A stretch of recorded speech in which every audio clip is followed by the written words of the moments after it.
Just a few weeks ago, my family and I moved to Latin America. My parents are important witches who are always busy trying to save the world. They work at the World Witches Congress, preventing other warlocks and witches from conquering and enslaving humans. But no matter how much of a witch you are, there is one thing in this world that everyone hates to do: dishwashing. And in this new apartment, we don't have a dishwasher. Luckily, we have magic. Breathe, Camilla. Focus, don't rush. Everything you need is right here. Let your head do the talking. Remember, the blood of thousands of powerful witches runs through your veins. You got this.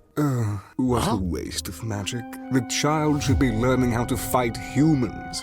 In my time, witches... Shut up, Mario. You're ruining our focus. That chattering cat with a grumpy face is my Uncle Mario, my mom's brother. You may be wondering how a magic cat can be my uncle. Well, we are a family of witches and weird things happen here. Okay, breathe.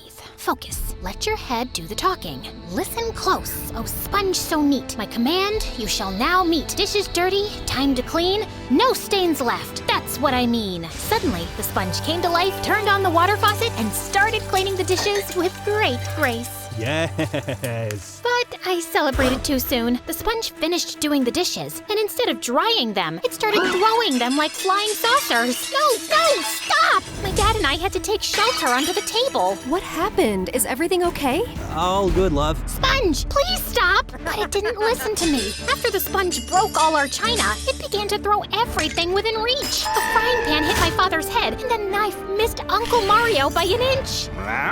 My mom came in and discovered the mess. No more mischief, no more play. Listen closely to what I say. Hold your horses and in line. Obey this rhyme, O sponge of mine. The sponge immediately obeyed Mom and stopped. What happened here? I told them not to waste magic on foolish things, but they never listened to me. It's my head. Sometimes it messes up the words. I say one thing, but I think about something else. Don't worry. You are still getting used to your powers. With practice, you'll learn to master them. Your father only learned to control his powers when he was 14. He was even more useless then. Isn't there a little bird you have to stalk? You know, Camila, it would help if you had some friends to talk to instead of spending so much time in front of the TV. There's a young boy in the apartment across the hall. Why do you want her to have human friends? They're all traitors who would use her if they had the chance. If you want her to have worthy friends, you'd better send her to a witch boarding school. Most humans are good people. They are just afraid. Yeah, afraid to work. If they could, they would enslave us, so they could stay all day getting fat in front of the TV. In my time, witches... Cut it out, Mario. Nobody here is going to enslave anyone.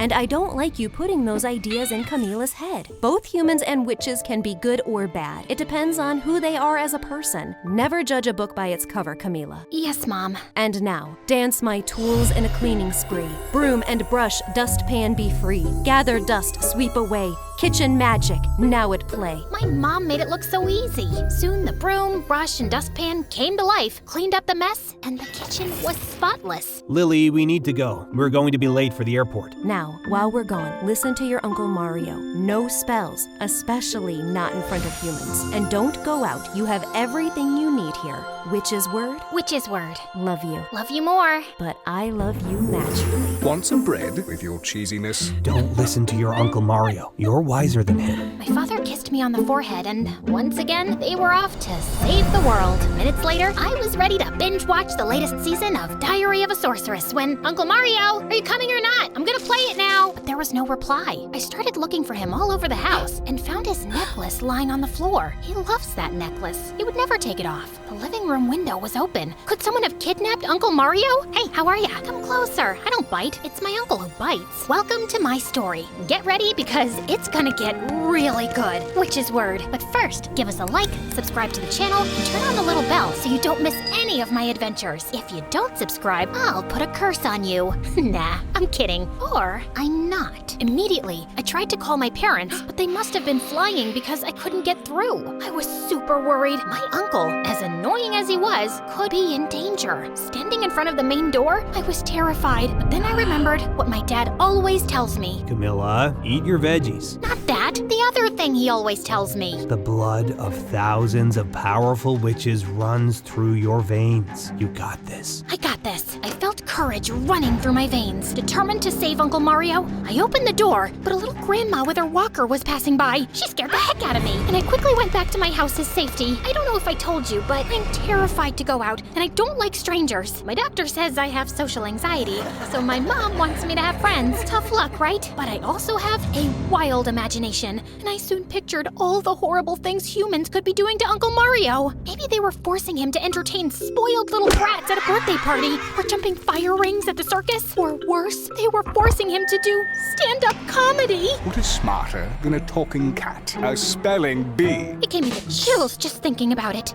So I took a deep breath and finally made it out. But as soon as I left the building and walked a few blocks, I started to wish I hadn't. The mess, the people, and the noise were awful. I felt like I was getting smaller and smaller, and everyone was gonna step on me. It also didn't help that a strange man dressed in a hat and trench coat seemed to be following me. Okay, maybe he was just walking behind me, but he looked suspicious. I mean, who wears a trench coat in this heat? My mother forbade me to go out, and there I was, terrified, crossing the street, when suddenly an angel appeared in front of my eyes. Well, he wasn't really an angel. He was more like a boy in a magician's costume too big for him, doing cheap tricks at the stoplight. But to me, he was an angel with tan skin, curly hair, and shiny teeth. My temperature spiked, and my legs began to shake. I never felt that before. I saw that his handkerchiefs were sticking out from under his sleeve. The boy was not a brilliant Hogwarts student, but he was better looking than Harry Potter himself. I was so amazed with him that I didn't notice a car coming at full speed.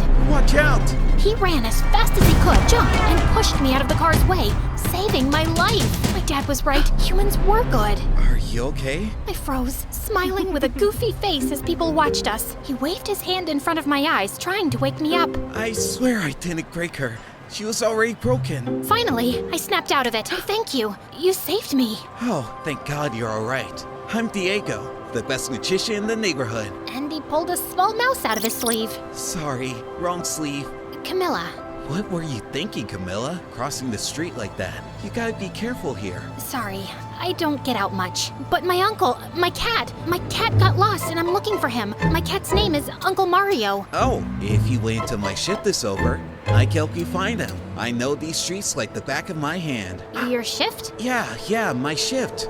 I work doing magic at the stoplight, but I can't leave until I make 100 pesos. Okay, and how much have you got so far? Let's see, 8 pesos. I'll see you soon. At this pace, it was gonna take Diego 3 days to earn 100 pesos. So I decided to help him, even though my mom had told me not to do magic, especially not in front of humans. I couldn't help myself. He was so cute. I decided that at least it was for a good cause, and I wouldn't let anyone see me. Tiny wizard, sleeve so plain, a trick of magic, a bit of game, with a wink and a spell so sweet, handkerchiefs, your sleeves shall meet. But as always, the spell backfired, and handkerchiefs started coming out of his sleeves, his pockets, his pants, and even his ears. Diego freaked out, but people passing by and folks in cars started laughing and handing him money.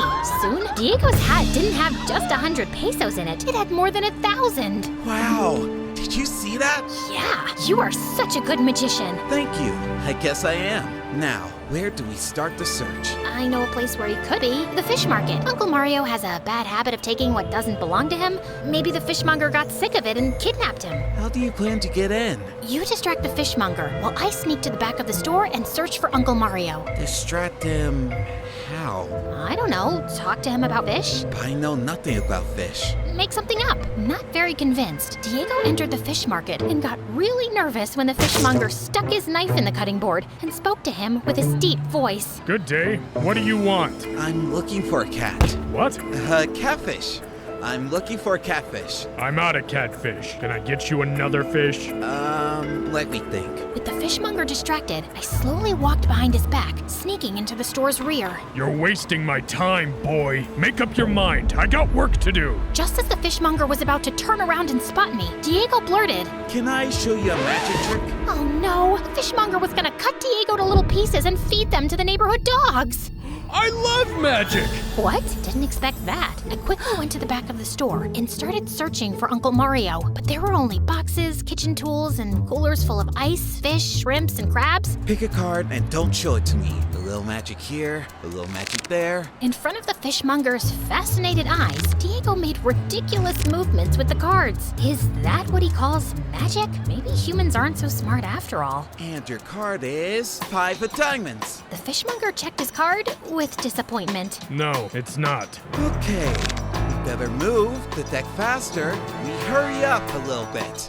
No matter how hard I kept looking, there was no trace of Uncle Mario, just ugly fish. And your card is 8 of hearts. Are you sure you're a magician? I was about to call off the search. It was obvious that Uncle Mario had not been there. But suddenly, I turned around and came face to face with the ugliest crab I had ever seen. I panicked and tripped over some pots. The fishmonger heard the noise, growled, grabbed his knife, and stormed into the back of the store. Wait, here comes the best card. What are you doing here? He was coming straight at me, blocking my way out. I backed away as I tried to explain myself. I'm just looking for my cat. It's a light-colored cat with a grumpy face. That jerk cat that always steals my fish? Yep, that one. Thieves! You're going to jail! He was gonna catch me, but Diego jumped up like a kangaroo and put a bag over the fishmonger's head, blocking his sight. Run!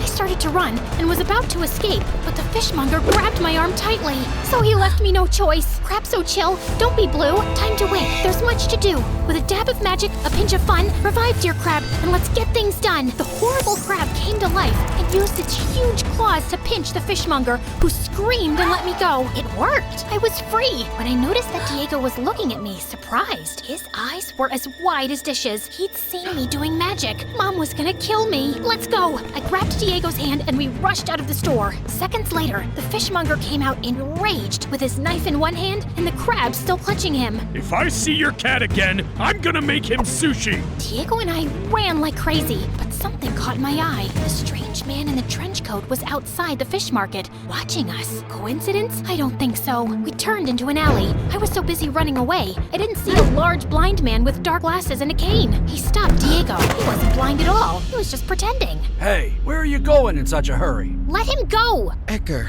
I was going home. Edgar? Are they friends? Why are you not at your post? You're missing rush hour. I was just helping Camilla find her cat. That bony man raised his glasses and fixed his eyes on me. Camilla, this is Edgar, my dad. Your what? Stepdad, who is this child? Where are your parents? Edgar began to walk towards me. He gave me the creeps. She's nobody. Look how much money I made. Diego took off his hat, showing Edgar the money he had earned that day, and that crook took all of it. What? Good. That's my boy. And you'd better go home, child. These streets are dangerous, and we don't want anything bad to happen to you. Come on, boy. And pretending to be blind again, Edgar walked away. Can you spare a coin for this blind man? Diego came closer to me, held my hands, and whispered in my ear. Don't worry about your secret. It's safe with me. I'll see you tomorrow at the same stoplight. We'll find your cat. He kissed my cheek and left. I almost melted. I've never kissed a boy before. It was getting dark, so I decided to go back home. The search for Uncle Mario would have to wait until tomorrow. I was about to leave when suddenly I felt a hand gripping my shoulder. I turned around and discovered that the person grabbing my shoulder was the strange man in the trench coat.